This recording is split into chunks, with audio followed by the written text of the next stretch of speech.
的铁塔了吗？知道我现在在哪吗？猜巴黎的话你就猜错了。其实我现在在澳门。这次来澳门呢是特意来参加黑珍珠餐厅指南的澳门颁奖发布会的。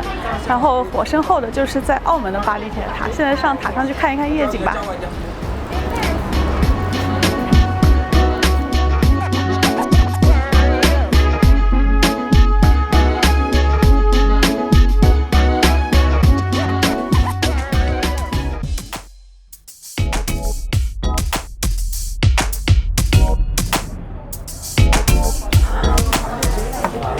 刚刚逛完了那个塔，因为今天下飞机之后一天都没有吃什么东西，现在好饿啊，所以到离这里很近的一家叫巴黎山的餐厅来吃饭。这家餐厅是大众点评的黑珍珠餐厅，因为之前在苏州的时候吃过一家黑珍珠餐厅，感觉还蛮好的，所以来澳门也会试试这里的黑珍珠餐厅。刚刚吃到了一个洛神花酸梅汤冻，就是这个上面的那个小球。有点像我之前在香港吃到的那个分子小笼包那个感觉，就是外面一层薄薄的皮，里面就是酸梅汤。这里有个还蛮特别的生蚝前菜，它是吉拉多生蚝，然后放了一些比较中式的调味在里头。我觉得好像有泡菜汁，然后有花椒，还有像那种黄瓜味的那种啫喱在里头。今天的主菜有2道，一个是这个龙虾，还有一会儿的牛排。上面龙虾里头有浇这种带点甜味的这种荔枝的酱，然后下面是炒的很嫩很嫩的炒蛋。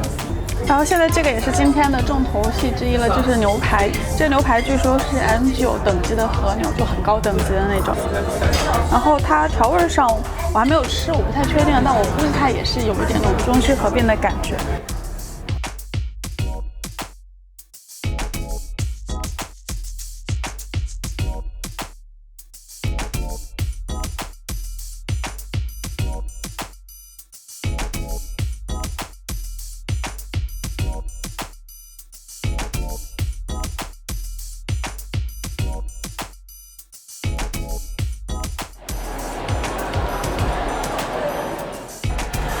今天我们又来假扮欧洲人了，看这里有没有觉得很眼熟？是不是很像威尼斯？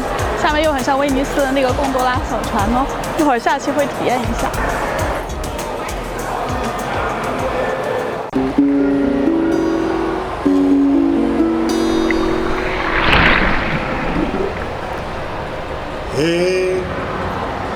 Napoli.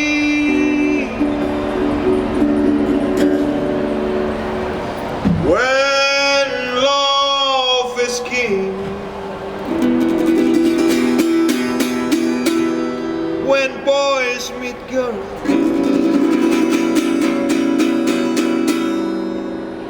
is what they say. 在上面有个气球哎，有人的气球飞掉了。现在逛完这个小威尼斯了，要回到我的小巴黎去了。因为今天晚上就是黑珍珠的澳门颁奖发布会了，现在让我回去准备一下，去准备参加今天的晚宴喽。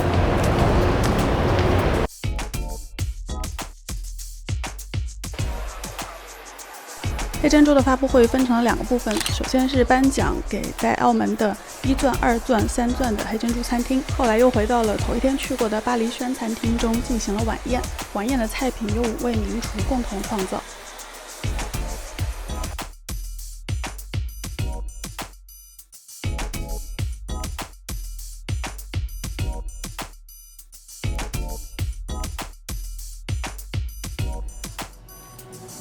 今天中午来了这边，还是在这个巴黎人里头，这边有一家法式餐厅，据说这里有还蛮厉害的藏酒，看我旁边有一个很漂亮的酒窖。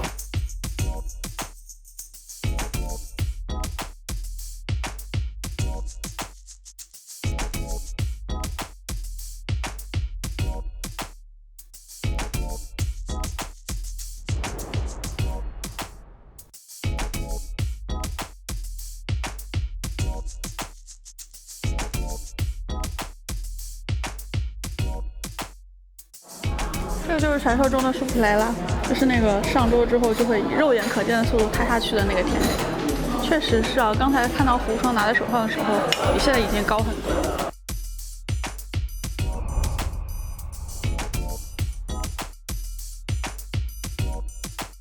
后来下午我又去了离这里不远的关野街，有做过澳门旅游攻略的人肯定听说过关野街的名字吧？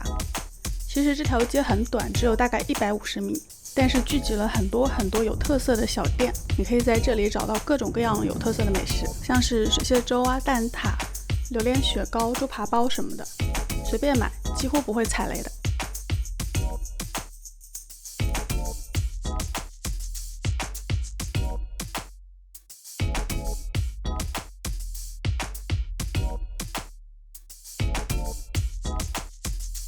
我现在在威尼斯人酒店里头，就是挨着巴黎人酒店旁边的那一家，然后现在又来到了一家黑煎猪餐厅，这家叫黄雀，是一家印度餐厅，还蛮特别的。然后我特别喜欢这家的装饰，就是他们的餐具都很有印度风情，像这个盘子特别漂亮。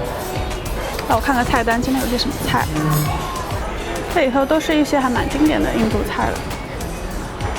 这两天在这里吃了很多的生蚝，然后今天终于有一道生蚝是熟的了，这个是炸过的生蚝，然后上面配了一些这个小的这种一颗一颗的，它菜单上面说这个是 cashew caviar， 就是用腰果做的那种颗粒。Shrimp, prawn, that's chicken, that's lamb chop. Thank you。这家餐厅我觉得它做的还蛮不错的，因为很多这种比较所谓高级的餐厅，它吃起来就好像味道不那么传统，但这家我觉得它在那个传统和创新之间把握这个平衡，把握的还蛮好。现在吃的是第二道前菜，就是一个汤，上面会附一块这个薄脆饼，我觉得它很有意思啦，它做的很漂亮，然后上面有涂那个酸甜酱，沾上很多这种都是可食用的花，还有香料这样。然后现在是今天的第二道主菜，就是羊肉还有鸡肉，这个是一个炖菜，就是刚才说到的我还蛮喜欢吃的。它会把这个羊肉炖得很烂，然后配上这种咖喱酱。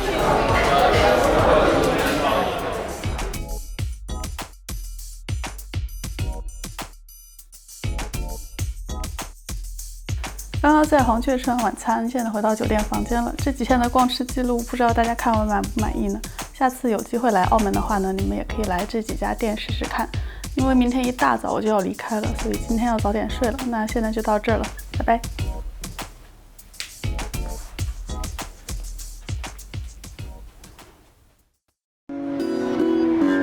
When the world seems to shine like you had too much wine, that's amore.